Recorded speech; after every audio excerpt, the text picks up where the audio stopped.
I should just call this show the VR show. More in the way of VR news this week. WorldPay Group plc, the London-based payments processor, has created a way to handle debit and credit card transactions within virtual reality. After building the solution over the past 18 months, WorldPay will target companies that produce virtual reality games and possibly others, such as fashion retailers, furniture sellers like IKEA, and many more, and have begun experimenting with VR as a sales tool. The firm, which processed more than £450 billion worth of transactions last year across online, mobile, and payment terminals, is one of the world's leading payment providers and is among the UK's 100 largest companies. WorldPay built its prototype for HTC's Vive VR headset. To make a purchase, a user picks up a virtual item, for instance, a set of keys used to unlock a door in a virtual game, using the Vive's handheld controllers. This reveals a bubble with the item's price. To make the purchase, the user must stare at the virtual price tag for several seconds. The user pays with a virtual representation of a real credit card stored in a digital wallet and holds it over a VR rendering of a payment terminal. A small vibration through the controller tells the user they've positioned the card correctly, and if a PIN is required, a pattern of bubbles appears before the user, each containing a number between 0 and 9 in a random array. The user then taps in the correct PIN with the controller. WorldPay says it's impossible for someone watching the user in the real world to guess the PIN based on their movements. Having completed the purchase, the virtual item is then available for the person to use in the game, or if it were a shopping experience, a real version of the item might be shipped to the user's address. WorldPay believes this solution was more secure and better suited to virtual reality than using a credit card routinely stored on a file by companies for making in-game purchases.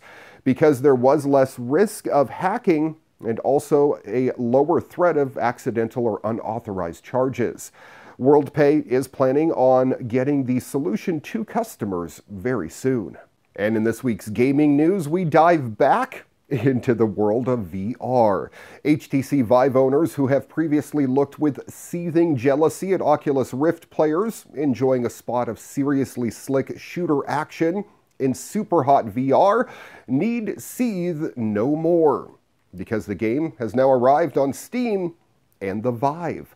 Regarded by many as the flagship title showing how to do virtual reality gaming right, Superhot VR is a shooter in which you tackle waves of enemies with a simple bullet time style mechanic. Time only moves when you move.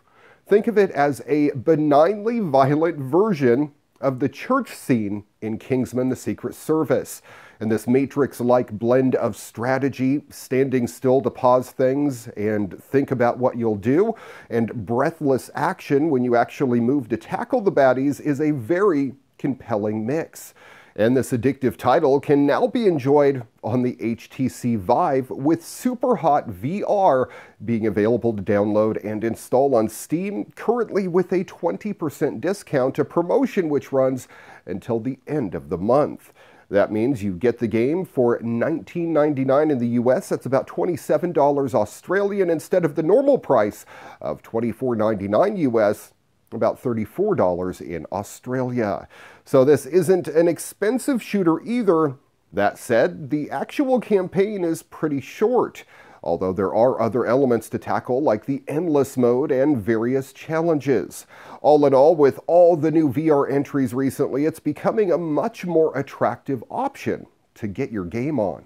And speaking of VR, I recently got to try my hand at Star Trek Bridge Crew, and it was awesome. And while I admit my review will be biased, I've been a Trekkie all my life, this is a really good game. It's smooth and polished, and it really makes you feel as if you have a role controlling a big starship. If you are a Trekkie, this is a great experience, and you have to try it before you die. Yeah.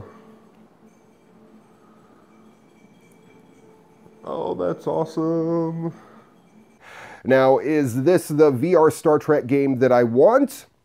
Well, no, but it is a great start. You're put in control of one of 4 stations on the bridge, and while the tutorial may have you wondering what to do next, it's vital to learn how the starship functions.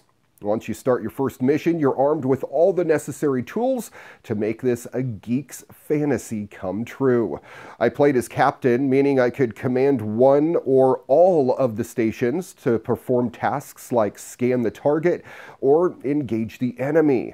You have full control over power distribution, and in Picard fashion, if things get tough, well, you can kick your crew out of any station and take control yourself.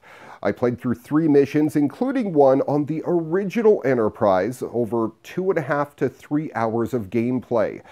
It said that the missions can take you 6 hours to complete, but there is the original missions and a dynamic mission you can play online with 3 other players, enabling any Star Trek geek to get many hours of enjoyment out of this game.